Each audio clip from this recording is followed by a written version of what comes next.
Can you imagine fighting all year for a playoff spot and your head coach quits on you days before it starts? Lane Kiffin didn't make a business decision. He betrayed an entire team, organization, and community. But this is just Lane Kiffin being Lane Kiffin. He's been doing this all his life.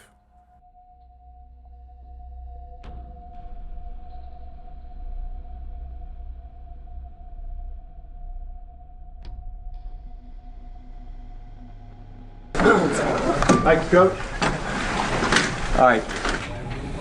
Thanks for coming, guys. This was not an easy decision. This was something that happened very quick, and a decision that myself and my family made. And we've been here 14 months. The support has been unbelievable here. I really believe that this is probably the only place that I would have left here to go, was to go to Southern Cal.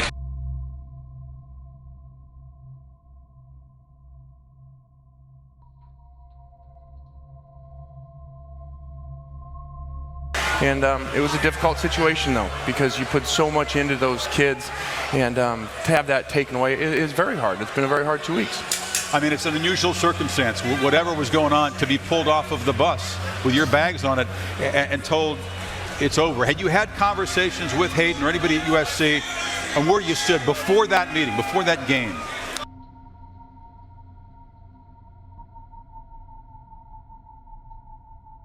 Coming up right now, though, I want to get into Lane Kiffin. He's leaving Alabama immediately and will not coach in the College Football Playoff Championship game. Steve Sarkisian will take over as their offensive coordinator.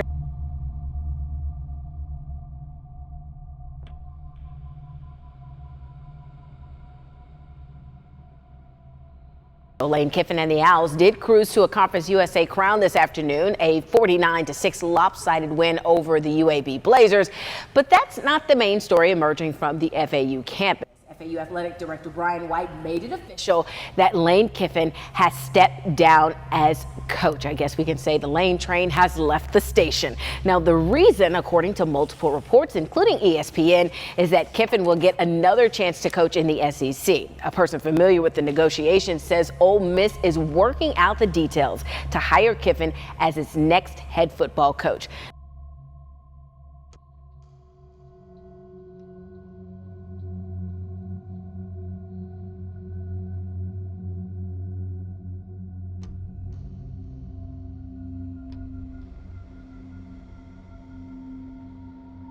You've just left your last meeting with the Ole Miss Rebels and you're getting ready to get on an airplane to Baton Rouge, Louisiana. What is going through your mind right now? I owe that to all the players, all the assistant coaches, and the people of Oxford. It was amazing. It will forever be a major part of my story. I'm so grateful for those relationships and all of those people that I got to meet. But the opportunity at LSU, as I said before, is just different.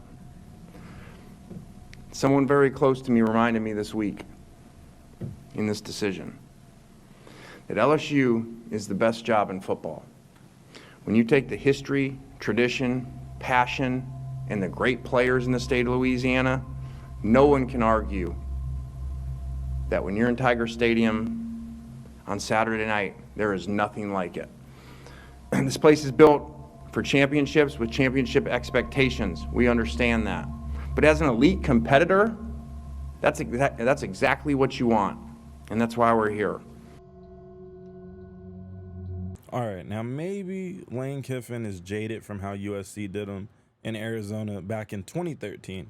For some reason, that article clipping says 2011. That is not true. He was fired at the airport in 2013. But anyways, this might just be the latest case of hurt people hurt people. Okay, but what Lane just did to Ole Miss, in my opinion, is foul. It is wrong. It is disgusting. You see, after the USC shit show ended, Lane had to prove himself worthy of being a head coach again. Okay, he did this by going and coaching under Nick Saban, the legendary Nick Saban, as an offensive coordinator and QB coach. He then took to the beautiful coast of Florida. At Florida Atlantic University, a job which is basically the equivalent of making Oregon State decent. Then guess who rolled the dice on him? Took a chance.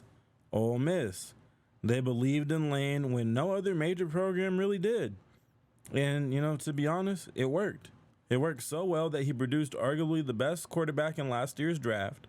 And this year, 2025, he has had his Ole Miss Rebels looking like a true national title contender.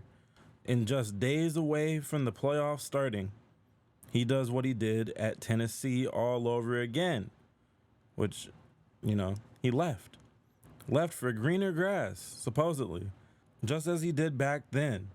Here's the clip from the most wild exit in college sports history that I want to add a little more to, because there's a lot of similarities on, the things he said in his exit interview at Tennessee to that one that we saw on the dirt road. The Ole Miss one is crazy, but you got to see how similar these things are, because apparently Lane Kiffin doesn't know how to learn from his past mistakes, and he's just going to keep on repeating them over and over, which is really kind of sad to see, because, everybody messes up. We're all human, right? But life, the universe, whatever you want to believe in, gives you opportunities to show that you are better than you were before. You get these chances to right your wrongs, and it's up to you if you're going to repeat the same mistake or if you're going to show that you improved. Lane Kiffin, it seems to me like he's failing that test over and over. Maybe he's going to stay at LSU for the rest of his coaching career. Maybe he's going to do a solid 15 years at LSU, win multiple national championships, challenge all of Nick Saban's, records and stuff like that. And all of this will be forgotten. It will just be the pre-LSU part of the story. Or maybe he's going to, try to go on to greener grass again. I'm leaning towards the second one. Don't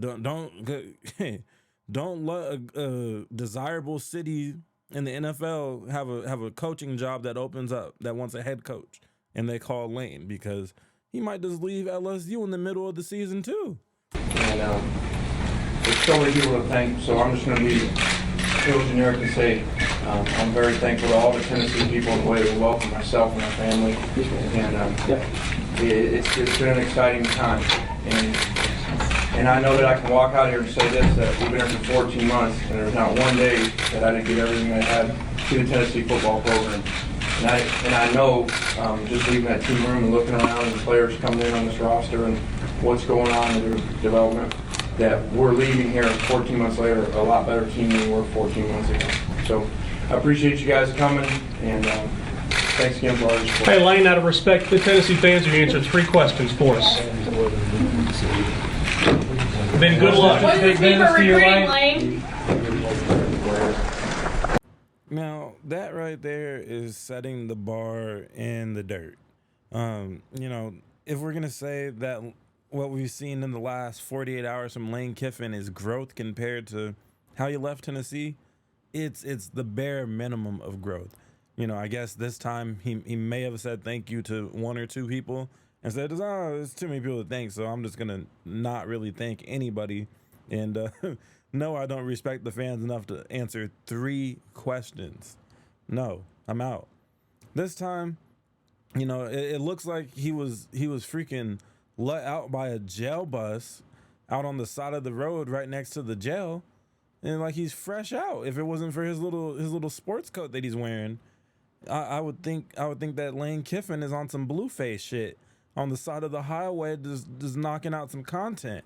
But no, this is an official ESPN interview that right after Lane Kiffin was basically ran off of campus. He wanted to attend the final meeting supposedly, and show that he's changed from the Tennessee days. But at the end of the day, how much did you really change if you're doing the same exact thing that you did then? Your actions are always going to be louder than your words, and your actions are saying, I'm the same freaking guy. This time I just got better at bullshitting when it comes to media. And totally respect that. So, just really hope they play really well and go win the national championship. What drew this decision out so long? It was really difficult. This has been a really special place. 6 years here. I know that there's a lot of feelings and emotions right now around. I hope when they settle down that there's an appreciation about what we were able to do here and having the best run that's ever been done in the history of the school. It's been an exciting time, and I know that I can walk out here and say this, that we've been here for 14 months, and there's not one day that I didn't give everything I had to the Tennessee football program. And I know, just leaving that team room and looking around and the players coming in on this roster and what's going on in their development, that we're leaving here 14 months later a lot better team than we were 14 months ago. You see, boom, right there. That's where the history is repeating itself. He basically said the same thing when he left Tennessee abruptly. Oh, I brought you guys the best you've had in a minute, so just be thankful. And brought some exciting times. So I'm so appreciative to the people of Oxford and the relationships that I developed here. Now, there's a lot of controversy also, especially from the likes of Stephen A. Smith, also known as Screamin' A. Smith. So Screamin' A. Smith, he believes that the Ole Miss athletic director is tripping and should let Lane Kiffin coach the high school coach in the college football playoffs. Okay, now at first, and this I don't want to just disagree with Stephen A. for the sake of it. I'm not Skip Bayless in his prime, but at first I agreed with that stance. And I'm not talking about Stephen A's. I actually haven't watched the content that's a screenshot on the screen right now, but when I made my video on Lane Kiffin being called a 304 at the Mississippi State game, the Egg Bowl that just took place, right? I said, they're tripping if they don't let him coach in the playoffs. And if I didn't say it, I thought it. But anyways, that was kind of my thoughts coming into this video. But then I was thinking about it as I was getting the clips together. I said, well, hold on. Who in their right mind would let a coach that's quitting on a team, literally quitting on a team, sign with someone else, whatever. You're saying this team's not good enough to win a national championship. That's how I take it. If you decide, yeah, we only have one loss in the SEC, mind you, that's only an 8-point loss to Georgia, the Georgia Bulldogs. That it's not like you lost to Kentucky or anything wild like that, and it's not like you're coaching at Kentucky. Ole Miss actually has enough talent and promise to make a championship run, if well coached. Now, why I say all that is to say this. Lane Kiffin signing with LSU, when he did, yes, one angle is that he has to be able to start recruiting and all, yeah, whatever. Signing when you did pretty much says, I don't believe in this program being able to get to the national title game and win it, or win it. But even if you just get to it, that's a huge step, and in the next 2 to 3 years, you should probably be able to win it. So why did Lane Kiffin give up on a team that he built? He put together. Every single person that's on the Ole Miss roster was personally brought into the program by Lane Kiffin. So I agree with the athletic director.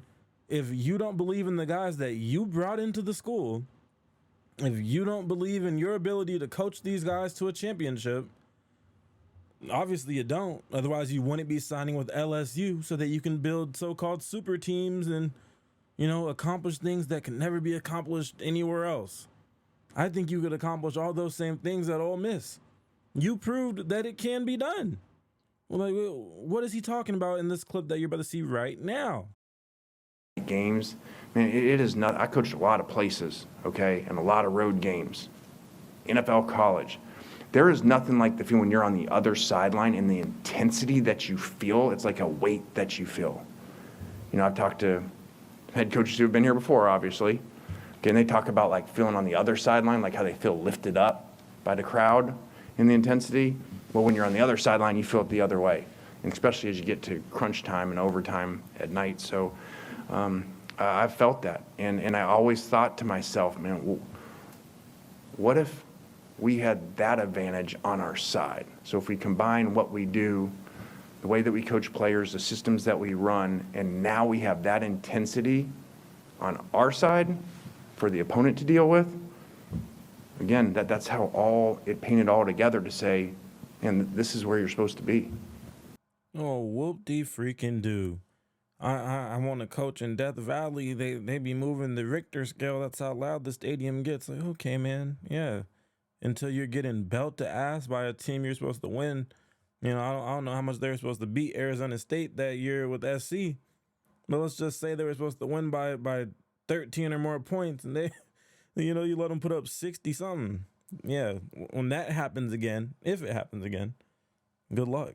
As it might be GG's for you, my boy. You're going to have to go back to being somebody's QB coach. But to close this out, I have to say, Lane Kiffin is less loyal than some dynasty coaches in CFB 26. Not me, though. I'm a hoe just like Lane when I'm in the video game, okay? I want to coach new players and new jerseys every single season, damn near. But definitely every time I get bored. But, you know, that's just me. I'm a regular guy playing a video game.